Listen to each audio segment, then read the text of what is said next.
Bienvenue à vous pour cette nouvelle séquence ici au salon alpin de l'hôtellerie et des métiers de bouche. Nous allons parler sur ce plateau d'un temps important, c'est celui du recrutement, de l'emploi, de l'apprentissage, comment nos destinations de montagne vont fonctionner cet hiver, avec qui, c'est la problématique qui revient de manière transversale dans tous les corps de métier. Nous allons en parler avec trois invités sur ce plateau, évoquer ensemble justement quel est l'état des lieux, quelles sont les solutions qui sont aujourd'hui émergentes et quelles solutions sont mises en place justement pour peut-être accompagner le financement de ces solutions.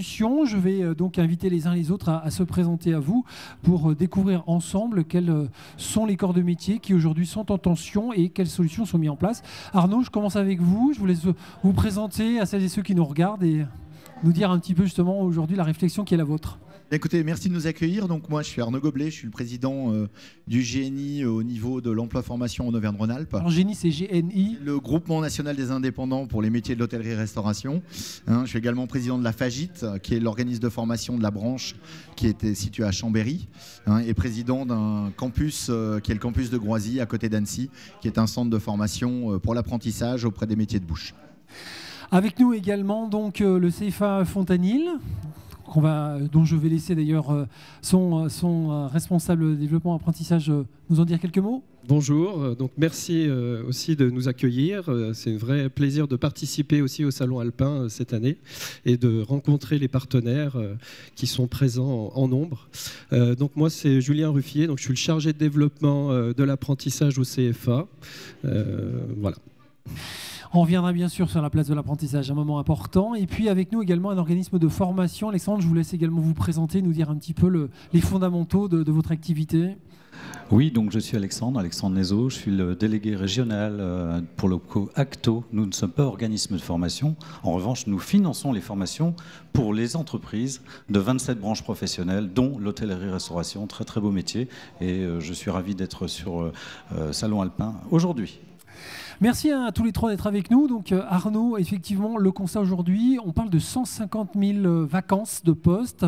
Info, intox, c'est une réalité aujourd'hui pour le monde économique de la montagne? C'est une réalité. C'est une réalité. On a besoin dans notre branche, suite au Covid, alors déjà avant le Covid, on avait plus de 50 000 postes à pourvoir dans les métiers de l'hôtellerie-restauration. C'est vrai que le Covid ne nous a pas aidés puisque nos entreprises ont été fermées, notamment l'hiver dernier, si on parle de la saison.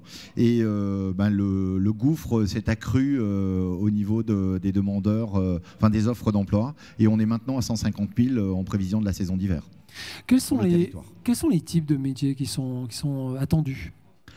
Tous les métiers de l'hôtellerie-restauration, que ce soit sur le pôle hébergement, avec la réception, les étages, les gouvernantes, les femmes de chambre, les valets de chambre, mais également la conciergerie, les voituriers, mais également en restauration, avec la cuisine, la pâtisserie, les métiers de la salle, la sommellerie, le bar. Il y a vraiment la totalité des métiers et on va même aller plus loin puisque même au niveau des services techniques dans un hôtel ou dans un restaurant, les agents de maintenance sont des postes recherchés.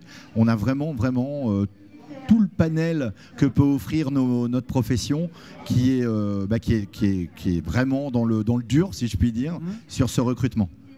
Comment on peut expliquer aujourd'hui, en 2021, justement ce manque de 150 000 profils dans ces professions ? Je crois que c'est un problème qui est latent. Il nous saute aux yeux aujourd'hui, mais parce qu'on n'a pas pris la dimension de cette problématique depuis de très très nombreuses années en fait. Donc il y a plusieurs choses. Il y a d'un côté les métiers de bouche, les métiers de l'hôtellerie-restauration qui ont besoin de se moderniser. Vous receviez hier le président national du GNI, Didier Chenet, où a été évoqué des choses un peu de fond, comme la rémunération, comme les coupures et tout ça. Mais après, il faut se parler vrai. Si on a les montagnes autour de nous, imaginez ne plus avoir de coupures et doubler les équipes, quand on sait que derrière, il y a des logements, du personnel à prévoir, c'est chose improbable et impossible.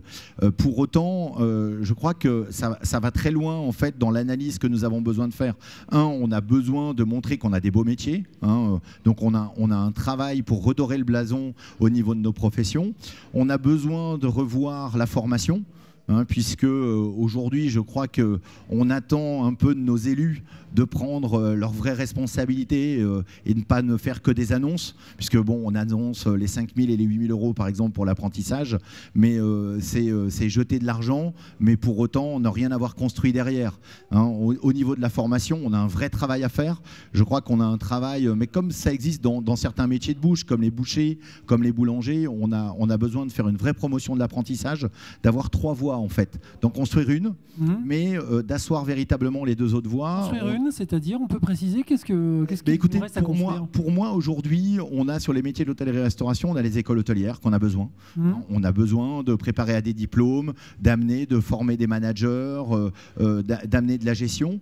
On a besoin d'être beaucoup plus ferme sur l'apprentissage, puisque aujourd'hui, si on prend les CAP et les BP dans notre profession, on peut les faire soit en école hôtelière, soit par la voie des CFA, hein, comme le Fontanil. Mais la grande différence, c'est que d'un côté, on les fait par le biais de stages, de l'autre côté, on le fait par le biais de l'alternance. Je crois qu'à un moment, il faut avoir des messages forts. C'est de dire, voilà, l'école hôtelière qu'on a besoin a sa ligne de diplôme. Les centres de formation ont une autre ligne de diplôme, hein, les CAP, les BP. Comme ça, on va développer l'alternance, chose qu'on ne fait pas aujourd'hui, hein, très clairement. Et là, on se rend compte qu'on a besoin absolument de s'installer dans une 3e voie, qui est la reconversion professionnelle, qui est la formation des demandeurs d'emploi qui voudraient venir vers nos secteurs d'activité, mais de vraiment l'installer, puisqu'on est constamment dans les actions que l'on mène, on est constamment dans l'urgence.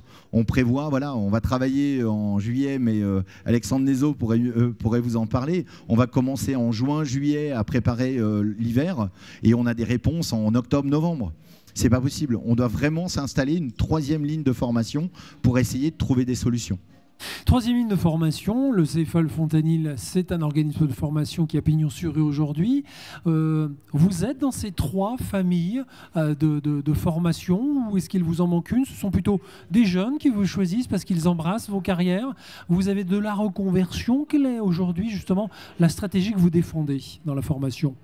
Alors, le Fontanil est avant tout un centre de formation pour apprentis, hein, un mode de formation d'excellence et donc axé sur l'alternance, hein, avec des jeunes qui vont de 16 à 29 ans, avec des possibilités aussi sous condition pour des jeunes de 15 ans et de plus de 30 ans. Et puis, bien sûr, le Fontanil, comme le CFA de Groisy, a à cœur de répondre à ces besoins. Là, sur le salon, ce qu'on se rend compte, c'est qu'en échangeant avec les professionnels, il y a un vrai besoin dans les stations, des choses à mettre en place, des choses qui sont à organiser, puisque l'alternance, nous, on la propose d'une certaine manière. Il faudra peut-être voir à la proposer aussi sous un autre rythme. Alors ça, c'est intéressant. Comment on peut un peu développer? Qu'est-ce qu'il nous manque aujourd'hui dans ce degré d'alternance dont on sent que peut-être même des demandeurs d'emploi de 35 ans, ils dépasseront les 29, ils sont aujourd'hui exclus des dispositifs préexistants? Vous, organisme de formation, vous... Non, il y a des choses qui sont mises en place aussi pour ces publics. Ce qui nous manque, c'est que ce genre de public vienne vers nous. Nous, on est force de proposition dans les formations, dans la mise en place de process pour conduire les gens vers l'emploi. Maintenant, voilà, tout est mis en place. Il nous faut le vivier potentiel de travailleurs, hein, qui veut nourrir, alimenter notre belle région, qui est avant tout axé sur l'économie touristique. Hein, voilà. Formation, financement, vous le disiez tout à l'heure Arnaud. Alexandre, je me retourne vers vous, venez bien dans le champ de la caméra, sinon on ne va pas vous voir. Alexandre, justement, aujourd'hui, le financement, c'est une affaire entre guillemets aisée que de financer une formation, ou c'est à l'inverse, plutôt un parcours un peu compliqué? Je ne pense pas que la formation, et accompagner en tout cas le développement d'une entreprise, ne bénéficie pas de suffisamment de ressources. Ça veut dire quoi? Ça veut dire qu'il y a de l'argent, il y a des possibilités pour soutenir la volonté d'un dirigeant, d'un établissement ou de plusieurs établissements, pour à la fois recruter, former et accompagner le développement des compétences. Ce n'est pas un problème d'argent. Les fonds des OPCO ont largement fondu effectivement ces derniers mois, puisque à post-reprise, énormément de formations ont été financées par les OPCO. Et le dispositif FNE, le Front National pour l'Emploi, est venu justement accompagner les entreprises, soutenir la démarche formative des entreprises. Donc, il n'y a pas de problème d'argent, il faut uniquement se rapprocher de son OPCO, Acto en l'occurrence pour les métiers de l'hôtellerie-restauration, et les plans de formation qui vont se dérouler donc sur 2021, mais également sur 2022, seront garantis en matière de financement. Mais, et ça c'est très très important, je m'adresse à tous les professionnels, c'est que les dossiers, les demandes de prise en charge des formations doivent nous parvenir avant le 10 décembre 2021, même si les formations se déroulent en 2022. Et ça sera, effectivement, si c'est le cas, la seule façon de financer, dans de bonnes conditions, son plan de développement des compétences 2022. Ce développement des formations dont vous faites état, qui a été un petit peu le vivier, la ressource pendant cette période Covid, elle a porté sur justement cette augmentation de compétences et en même temps l'élargissement de la base de celles et ceux qui contribuent aux filières dont on parle actuellement. Un peu, en général, j'ai envie de dire que les fonds de la formation ont permis de financer, comme je l'ai dit, beaucoup plus de formations qu'auparavant. Donc il y avait vraiment un besoin d'ancrer véritablement les salariés dans leur poste et les faire évoluer en même temps que les techniques, en même temps que les technologies, les pratiques. Et puis, parallèlement à ça, de gros efforts ont été mis en œuvre pour accompagner l'attractivité des métiers et notamment le recrutement de demandeurs d'emploi, de jeunes, justement pour rejoindre ces beaux métiers de l'hôtellerie et restauration. Arnaud, au niveau justement de cette base de recrutement, aujourd'hui, le GNI, c'est une réflexion territorialisée, avant tout dans la proximité, ou à l'inverse, plutôt à bras ouverts, venez nous voir, venez chez nous et appréciez nos filières? Alors, il faut de toute façon généraliser parce qu'à un moment, il faut avoir un discours national et après, il faut avoir un discours territorial parce que la saisonnalité n'est pas le même métier. Voilà, c'est un métier, la saisonnalité. Hein, voilà. Et après, au GNI, nous, on s'appuie aussi sur un autre organisme de formation qui est là pour les professionnels. C'est la FAGIT, qui est à Chambéry, qui est en fait le bras armé du GNI pour la formation sur les deux savoirs parce que on a imaginé que le meilleur des services qu'il fallait qu'on ait au GNI aujourd'hui, au-delà des aides, mais ça c'est pas mon travail au GNI. Il y a Didier qui est là pour parler avec les ministres et avec Bruno Le Maire. Je crois que nous, c'est d'écouter nos professionnels et d'entendre qu'aujourd'hui ils ont un vrai problème de recrutement. Et c'est pour ça qu'on s'est beaucoup mobilisé sur Fagit Formation à Chambéry pour recruter des collaboratrices par territoire, pour pouvoir aller voir les hôteliers et restaurateurs, les écouter, aussi essayer de leur amener des solutions, tant bien que mal. Alors on est un peu dans l'urgence, je crois qu'aujourd'hui on sème et on prépare le terrain pour l'avenir, on ne fera pas des miracles pour cet hiver, mais en tout cas aussi d'amener, parce que j'ai pas du tout envie moi que notre métier soit tiré vers le bas pour une raison, parce qu'on a besoin de bras. Parce que quand on a besoin de bras, on prend des raccourcis dans notre recrutement. Et je sais, j'ai recruté pendant 30 ans donc, dans les métiers de l'hôtellerie de luxe. Et en fait, on prend des bras, on les forme sur le terrain et on oublie plein de choses. Et on tire notre métier vers le bas. Et je crois que c'est là tout l'enjeu de Fagit Formation, c'est d'amener de l'ingénierie de formation en s'appuyant sur notre OPCO pour le financement, amener aussi des solutions administratives.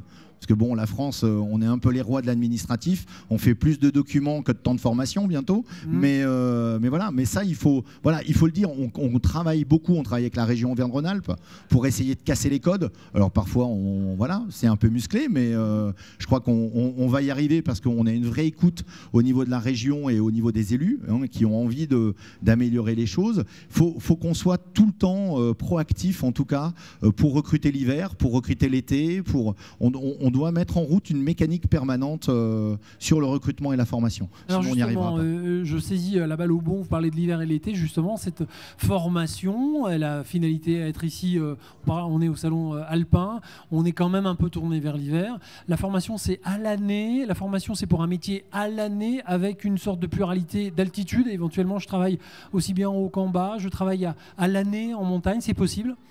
Alors aujourd'hui, il y a beaucoup de bisaisonnalité qui se développe de toute façon, puisque quand il y a une très grosse activité, généralement dans les stations d'altitude, vous avez moins d'activité si on prend plutôt côté Haute-Savoie cette fois, les bords de lac. Hein, donc il peut y avoir un mixte entre les deux. Je sais qu'il y a des hôteliers, notamment sur les stations de Val Thorens, Val d'Isère, Méribel, les Ménuires, qui permanisent, c'est-à-dire qui passent en CDI certains collaborateurs pour les garder, hein, parce qu'on a quand même aussi la possibilité d'avoir des accords de modulation du temps de travail, de pouvoir, sur les périodes creuses, justement, les former. C'est aussi notre rôle, hein, au niveau de la FAGIT, d'essayer de construire des formations sur mesure.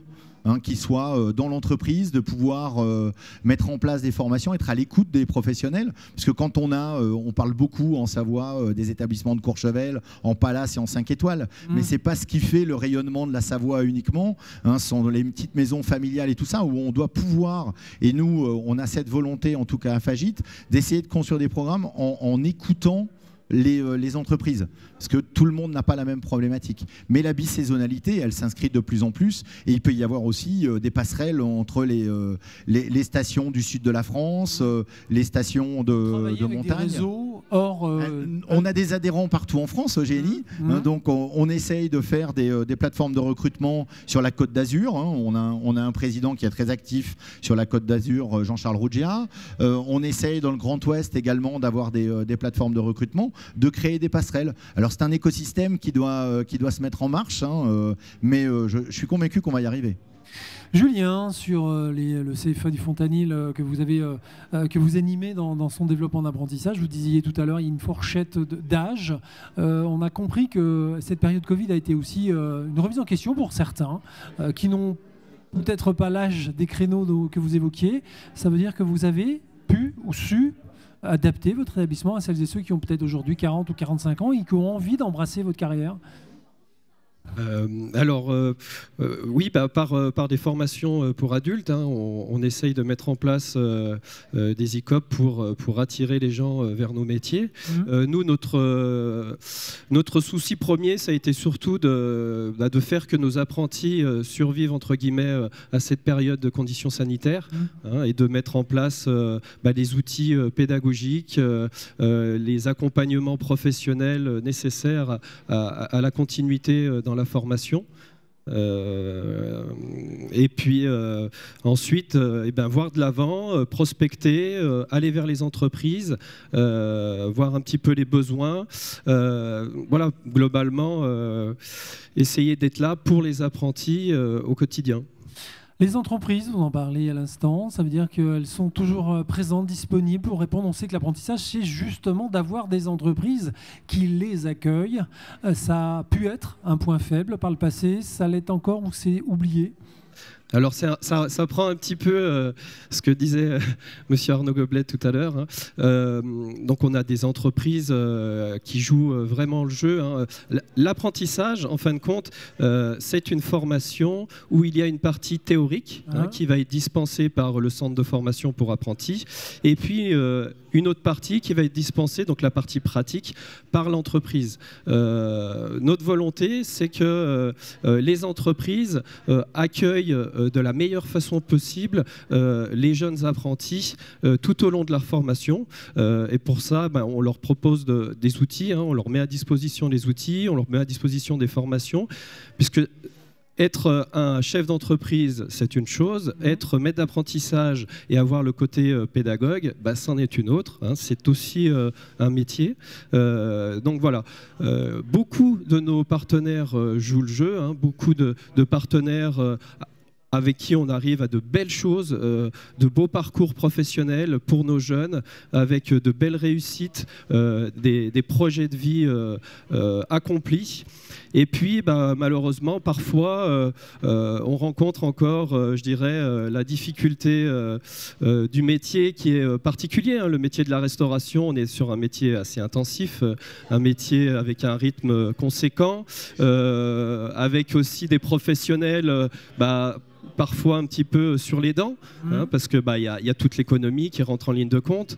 Et donc des fois, je pense que c'est ça qu'il ne faut pas qu'on oublie, c'est l'accompagnement du jeune. Hein. C'est l'entreprise, le centre de formation, la famille ou l'éducateur, hein, suivant la condition du jeune, autour du jeune pour un projet professionnel et ensuite pouvoir le lancer dans la vie professionnelle et préparer, je dirais, les professionnels de demain dans la restauration. On a un rôle très important. Alors Alexandre, je pense que je veux dire effectivement d'acquiescer. Hein. Vous êtes dans cette philosophie-là aussi, on accompagne, on personnalise presque le projet de formation et de financement quelque part. Il y a un triptyque dans la réussite de l'apprentissage et vous l'avez bien dit, c'est le tuteur. Donc effectivement, Acto finance énormément de formations de tuteurs. C'est indispensable pour la réussite du jeune et la réussite de l'entreprise du coup. C'est très formateur aussi de savoir comment accompagner, accueillir, bien accueillir pour qu'il y reste demain ou qu'il s'en aille ailleurs, mais dans de bonnes conditions. C'est de notre responsabilité, ce sont nos jeunes, c'est à nous de bien en prendre soin et de les faire bien accueillir par nos entreprises.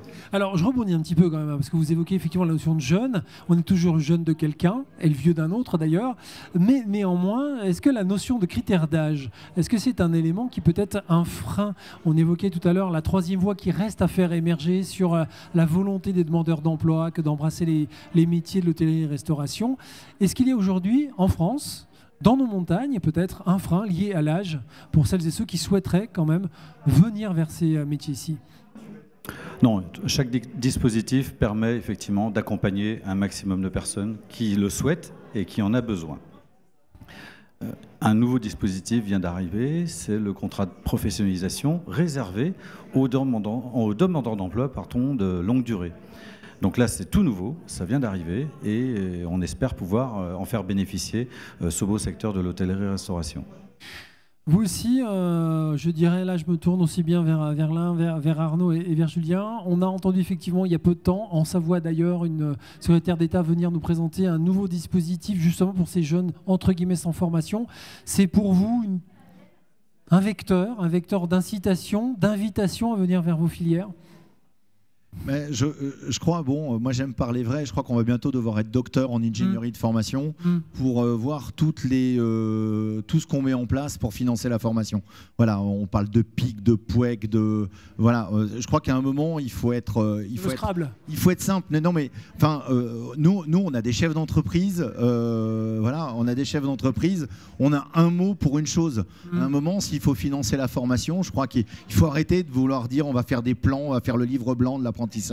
Voilà, on a envie de concret dans les entreprises. On a, à un moment, les blabla, c'est bon. On a envie de concret. C'est ce qu'on essaye de faire, hein, puisque on peut parler d'une opération qui est quand même à l'initiative du GNI au départ, puisque c'est nous qui l'avons proposé pour essayer de se mobiliser pour la saison. C'est 1000 emplois en Auvergne-Rhône-Alpes. En fait, on a fait une chose basique, comme on pourrait le faire dans une entreprise quand on veut monter un événement, on met tous nos chefs de service autour de la table. Ben là, c'est un peu la même chose. On a mis les institutions autour de la table, avec la région Auvergne-Rhône-Alpes, avec Pôle emploi, Aura. On a mis nos financeurs, notamment avec Alexandre, avec l'Acto, avec Pôle emploi qui finance aussi, la région qui finance, nous les branches. Et puis, on a parlé de notre besoin. Puis à un moment, on a dit très simplement, voilà, nous on a besoin de ça, on peut former dans tel ou tel centre de formation, et puis vous, est-ce que vous êtes d'accord de financer? On a eu un accord. Bon, alors je ne vous cache pas que ça prend des mois, voilà, c'est pour ça qu'il faut avoir un temps d'avance. Voilà, parce que le temps politique n'est pas le temps de l'entreprise hôtelière. On a le temps de faire une saison d'hiver, on a le temps d'avoir les réponses. Donc c'est pour ça qu'il faut avoir un temps d'avance. Mais en se mobilisant, on s'aperçoit quand même qu'on arrive à construire des choses. Et je crois que dès lors où on a les hommes qui ont envie, que ça soit Alexandre pour l'Acto, que ce soit la région avec Laurent Wauquiez et nous au GNI, et puis les centres de formation qui se mobilisent, je crois qu'on va prévoir aujourd'hui, demain. Et il ne faudra pas qu'on abandonne, il ne faut pas qu'on recommence à zéro chaque année. Hein. Et ça, on doit pouvoir y arriver. Après, vous parliez de l'apprentissage. Excusez-moi, je parle beaucoup, mais je suis passionné de mon métier. Mais on est là pour ça. Et j'ai envie d'aider pour l'apprentissage, parce que je crois qu'on on parle beaucoup autour de nos métiers en disant c'est dur, on passe beaucoup d'heures au travail et tout ça. C'est vrai. C'est un peu Cosette, c'est vrai. Hein, elle voilà. a maltraité. Mais Germinal, c'était avant. Hein, voilà. Moi, ma génération, on travaillait 80, 100 heures. On était payé beaucoup moins que maintenant. Hein, voilà, hein, très clairement. Aujourd'hui, je crois que le monde a changé. Pour autant, mais ça c'est un mal français, on ne se focalise que sur ce qui ne va pas. Voilà, il est vrai, on a des grands chefs. J'en ai parlé il n'y a pas très longtemps avec Marc Esqueré, le rédacteur en chef historique du Goemio, en lui disant arrêtez de nous mettre des champions du monde de la cuisine en disant que c'est les dieux de la cuisine et tout ça, si derrière ils font travailler leur cuisinier de 7h à 1h du matin, sans coupure et sans repas. Je crois qu'à un moment, ça, dans la profession, on n'en veut plus. Et je crois que nous, dans l'apprentissage, en tout cas, on n'en veut plus non plus. C'est pour ça que là, on travaille actuellement parce qu'on parle des ressources. On parle des producteurs locaux, on parle d'avoir des pêches responsables et tout ça. Et il y a un point qu'on ne parle jamais, c'est la ressource humaine. C'est quand même un besoin qu'on a dans nos métiers. Bah, bien sûr. Derrière le produit, il y a tout le temps des hommes et des femmes. Et je crois qu'il faut qu'on remette la ressource humaine au centre vraiment du débat, et que nous, que ce soit branche professionnelle, institution ou même centre de formation, on mette en avant, parce qu'il y en a beaucoup, des chefs d'entreprise qui font bien le boulot, qui accompagnent les jeunes, sont des entreprises formatrices, hein, et c'est un peu le travail qu'on est en train de faire. Et moi, je suis en train de mobiliser, il y a le Michelin qui se mobilise, il y a le Goemio qui se mobilise, et je pense qu'on va réussir à le faire aussi avec une institution, c'est d'avoir un guide des entreprises formatrices.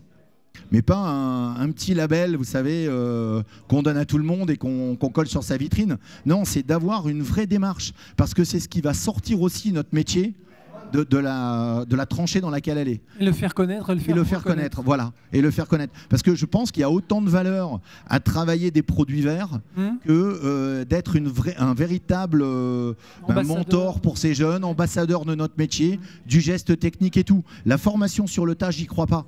À un moment, on a besoin d'avoir les bases. Si être cuisinier, c'est apprendre sur le tas en une saison d'hiver, écoutez, mais il faut fermer toutes les écoles, on est tous cuisiniers, quoi. Hein. Julien, sur cette notion justement d'attente, peut-être même aujourd'hui, de ces jeunes générations, je dis bien jeunes générations, d'apprentis, vous mesurez vous aussi ce que l'on vient d'évoquer avec Arnaud, c'est-à-dire non, moi je ne ferai pas du non-stop de 7h à 19h, maintenant ma vie c'est autre chose, j'ai aussi besoin de temps de respiration, c'est une réalité.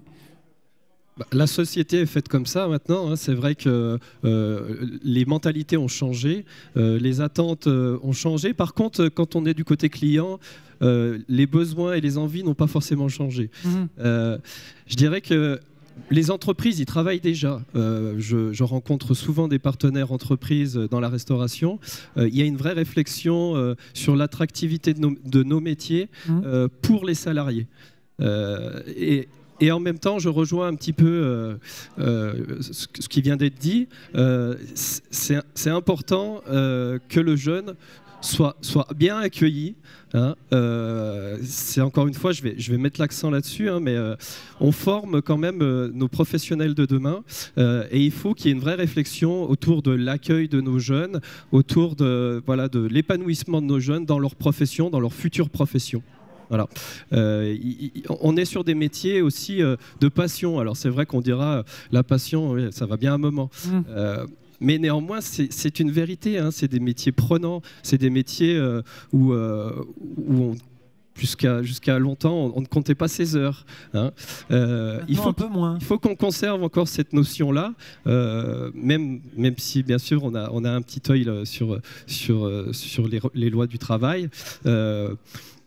Et voilà, il faut trouver une émulsion pour que tout le monde y trouve son compte, et surtout les jeunes, pour la suite de la profession. Alexandre, cette notion justement, j'allais dire, d'efficience en fait dans le métier, mixer une sorte de passion dont on vient de parler, mais avec un certain recul personnel, le droit au repos, boulot, à la rupture, à l'évasion, et ne plus faire des journées continues.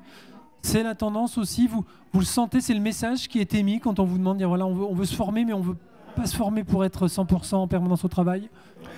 On serait à New York, ça poserait pas de problème. Au contraire, c'est une chance de pouvoir avoir des horaires variables.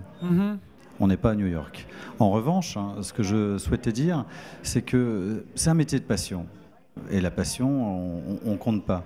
Mais quand finalement, on peut compter sur la branche pour accompagner les entreprises, pour les soutenir. On peut compter sur les OPCO.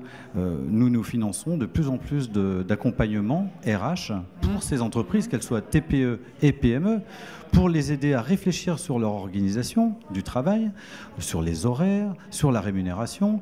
Donc, tous ces accompagnements aboutissent à quoi? Aboutissent à finalement conserver le plus possible un climat de passion, mais aussi un climat professionnel. Ce sont avant tout des professionnels qui nous ravissent tous les jours et tous les soirs au restaurant quand on a la chance de pouvoir y aller.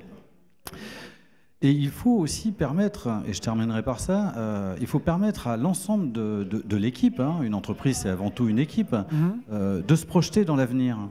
Et ça, c'est aussi la force de la branche, c'est de mettre en place de plus en plus d'outils et de moyens pour permettre à ces acteurs de se projeter. Et ça, c'est indispensable. Un cheminement professionnel d'année en année qui va nous amener à progresser. On va tout doucement se rapprocher du terme de cette séquence. Néanmoins, j'aurais bien aimé évoquer avec Arnaud la notion du genre. Homme, femme, aujourd'hui, est-ce que la branche catégorise encore ces métiers? Il y a là une serveuse et là un cuisinier. Ou est-ce qu'aujourd'hui, c'est vraiment table rase et on est avant tout sur le besoin du métier, les besoins de compétences? Je crois qu'aujourd'hui, dans nos métiers, on est beaucoup plus moderne que le CAC 40. Ça, c'est certain. Au CAC 40, il y a une dirigeante pour, je crois, l'ensemble du CAC. Dans nos métiers, on a un vrai équilibre entre les hommes et les femmes. Il n'y a pas de différence. Enfin, en tout cas, moi, dans ma carrière et dans les entreprises dans lesquelles je suis passé, on n'a jamais fait de différence entre un homme et une femme. Je crois qu'il y a autant de directrices d'hôtel que de directeurs d'hôtel. Après, on a peut-être au niveau des étages où il y a encore une défaillance avec essentiellement des gouvernantes générales, même si on voit de plus en plus de gouvernants arriver, mais on le voit dans nos centres de formation. De toute façon, il y a un équilibre flagrant entre les hommes et les femmes. Après, je trouve que c'est très bien parce que ça nous amène justement, j'aime quand un cuisinier un peu assume son côté féminin, comme on pourrait dire, et je trouve que ça amène de la finesse à nos métiers, ça amène un peu de douceur, ça amène, et puis une intelligence. Parce que bon, l'homme est souvent un peu plus bourrin que la femme, et ça fait du bien à nos professions, justement, d'avoir ce développement féminin. Vous le notez aussi, Julien, vous, dans la filière du CFA, c'est cette mixité qui s'installe, justement, ou du moins cette volonté, en tout cas, de ne plus être justement une sorte de catégorisation. Oui, on a quand même certains métiers où la femme a un petit peu plus de mal à s'installer, comme la boucherie, mais clairement, globalement, c'est vrai que maintenant tous les métiers sont autant hommes-femmes, et ça l'a toujours été, je dirais. En pâtisserie encore plus, métier de finesse, voilà. Mais, les besoins en formation, Alexandre, c'est pareil, on est là sur une sorte d'universalité. Sur 27 branches professionnelles, je peux vous garantir que l'équité, elle est plus du côté de l'hôtellerie-restauration que d'autres secteurs, bien sûr. Un signal entendu. Nous approchons du terme. Vos espoirs, messieurs, sur cette saison qui s'ouvre, c'est que ces 150 000 postes soient clairement et efficacement pourvus à l'ouverture des domaines, notamment, et des stations et des destinations. Bon, je crois plus au Père Noël, mais non, je crois qu'il faut espérer surtout que les annonces du gouvernement vont faire que le pass sanitaire, voilà, on va libéraliser un peu la saison d'hiver, que nos touristes puissent prendre du plaisir, que nos entreprises aussi puissent faire leur métier correctement, en toute sérénité, sans se demander s'ils vont rester ouverts ou devoir fermer, et puis qu'on reprenne un peu le cours de ce pourquoi on fait ce métier, de donner du plaisir aux gens et puis de partager les meilleurs moments sur cet hiver. Je crois que voilà, le meilleur est devant nous. Le meilleur est devant nous. Voilà, ce sera le mot de conclusion donc, de cette séquence. Nous nous étions intéressés donc, à l'apprentissage. Si vous aussi vous êtes intéressé par les métiers de l'hôtellerie et de la restauration, n'hésitez pas, vous l'avez compris, des postes sont nombreux et à pourvoir et vous pouvez vous rapprocher des professionnels et des filières que vous connaissez. 2 prochains plateaux à découvrir ici au Salon Alpin de l'Hôtellerie sur les thèmes transverses bien sûr qui vont animer nos montagnes. Bonne fin de journée à vous et à bientôt. Merci. Merci.